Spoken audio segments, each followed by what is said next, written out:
Imagine being thrown to a game where losing doesn't just mean failure. It could mean death. No scripts, no special effects. The chance at a life-changing prize if you survive. This isn't a Netflix show. This is a real-life Squid Game. And it's happening around us right now.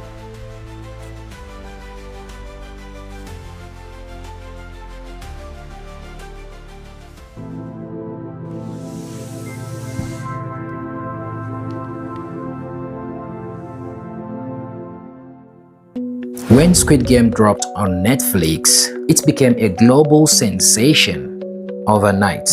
But what made it truly terrifying was how real it felt. The desperation, the money problems, the risk people were willing to take. We didn't just watch it, we saw ourselves in it. Because for millions, it wasn't just a game, it was a mirror.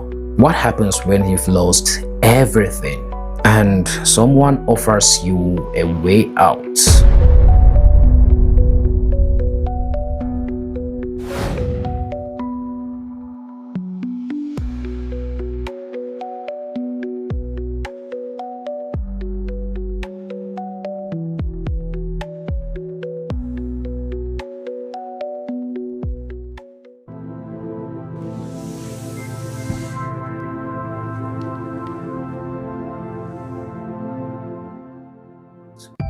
Soon after the show, the line between fiction and reality began to blur.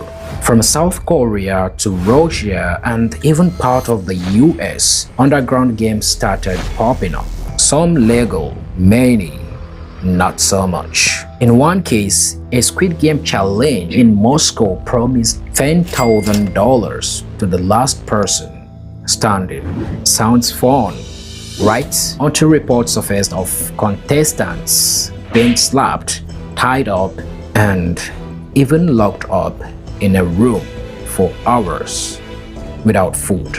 Organizers called it immersion, others called it abuse.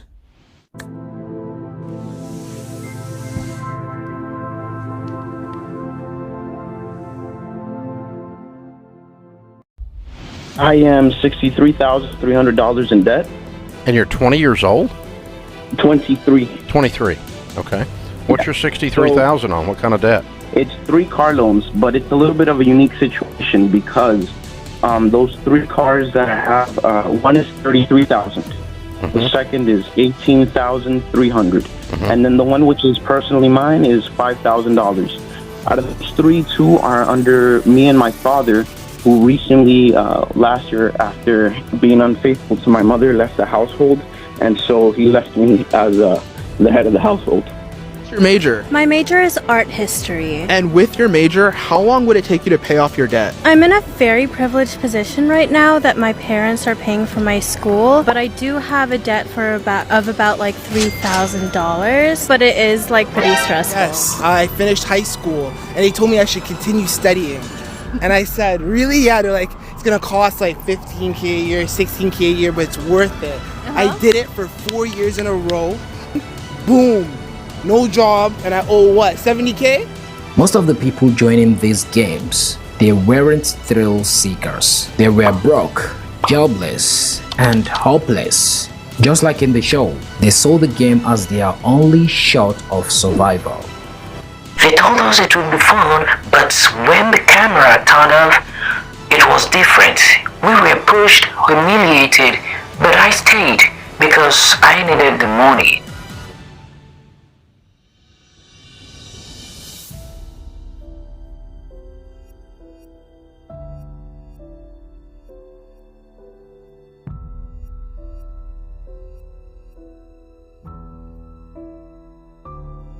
It wasn't just about winning, it was about escaping their reality, even if just for a moment.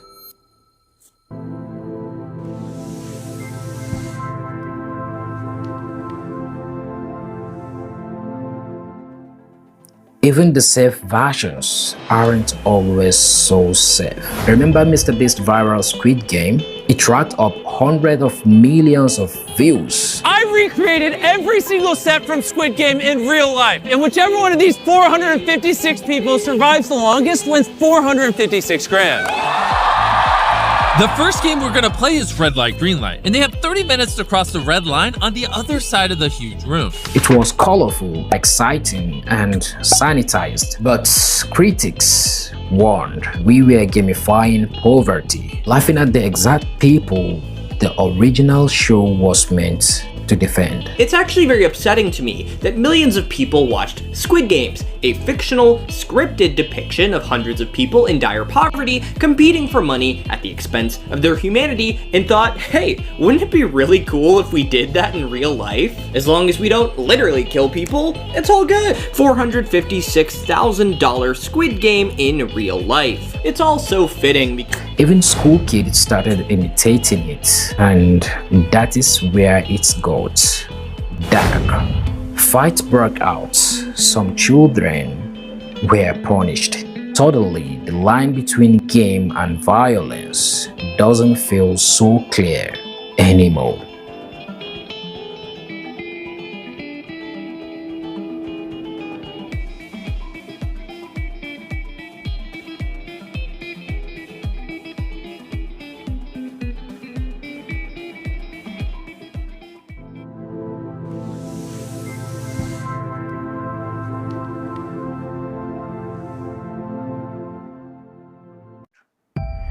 Why does Squid Game hit so hard? Why do real people keep stepping into it, even knowing the danger? It's not just about money, it's about powerlessness, about a world that sometimes feels rigged against you. And when you feel like you've already lost everything, what is one more risk? This isn't just a story about a game, it's a story about survival and how far people will go when the system fails them.